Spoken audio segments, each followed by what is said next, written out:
G'day tubes and groovers, welcome to this edition of Take the Fear Out of Gear. We've got something very rare to show you, haven't we, Simon?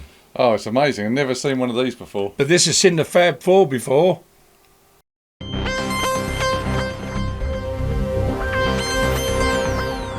So, ladies and gentlemen, what we have here is an original, genuine EMI sign. EMI, which of course was Abbey Road. It was, yeah. Abbey Road, where the Beatles record. This was a CCTV camera from way back in the day, which would have been pointing at some point at the Fab 4. Just soak that in and just take that information in.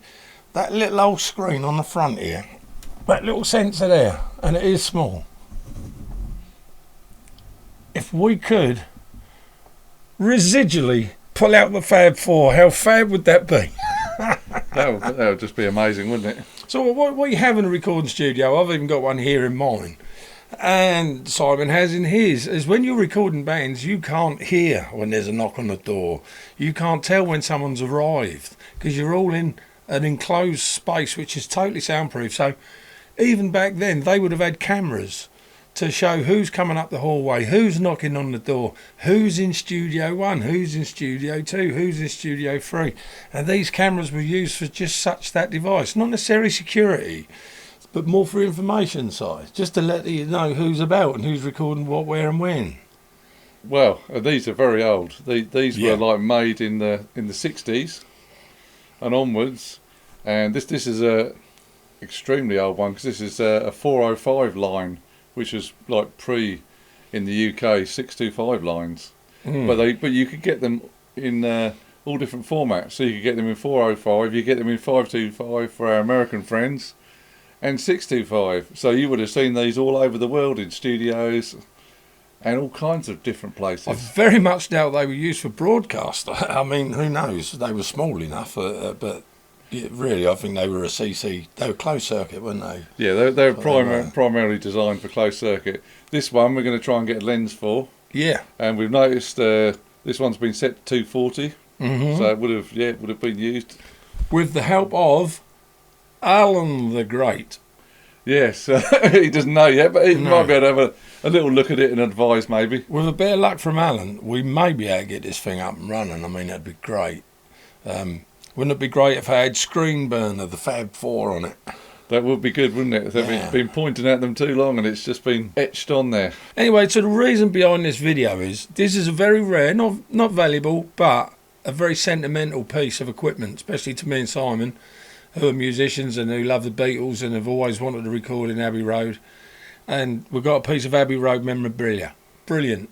How much did this piece of Abbey Road memorabilia cost you, Si? I think it cost about £3. I mean, come on, guys. £3 for something like this that come from where it come from. And it's all, we have on good authority, it's all legit. Now, the thing is, where can you buy stuff like that? Well, we picked this one up at a radio rally, which you'll see in our next video, a whole host of interesting stuff, including that EMI oscilloscope as well. Yeah, you keep talking, so I'm going to move the camera around. And we can just let you know what bargains you can pick up from people clearing out their sheds, their lofts, all kinds of places. It's not so much bargains, it's the rarity of the item, isn't it? You've got to have a love for, like, I know, I picked this up because I thought Jay's going to love this. He loves the old cameras. Yeah. So, So Simon bought this for me, bless him, and it's something I shall cherish, adore and love. I mean, if we could get it working, it'd be even better, but we don't expect to get something like this working. I really don't think it will, but you never know. So yeah, if we switch it around there, you can see there's a C mount, which was used in old cine cameras, so that should be universal. Should be able to get a lens for it. Yeah, we've already looked and found one. Yeah, it's set to 240 on the bottom, and it's got the lead coming out, so you can just literally plug it in, or you could run it off 12 volts. And the original cost in 1962. Any idea, dude? It sounds like quite a lot of money to me. I'm going to say this probably would have been about, since it was a closed circuit television, I'd go about $250 maybe. £160, which sounds a lot of money, because if they had a few of these around the building, that's a lot of money just to do your CCTV and keep an eye on the place. To get this straight then, EMI did sell these commercially. Yeah. They were commercially available. Yeah. How interesting is that? Wow. You learn something new every day. I didn't know that EMI made closed circuit.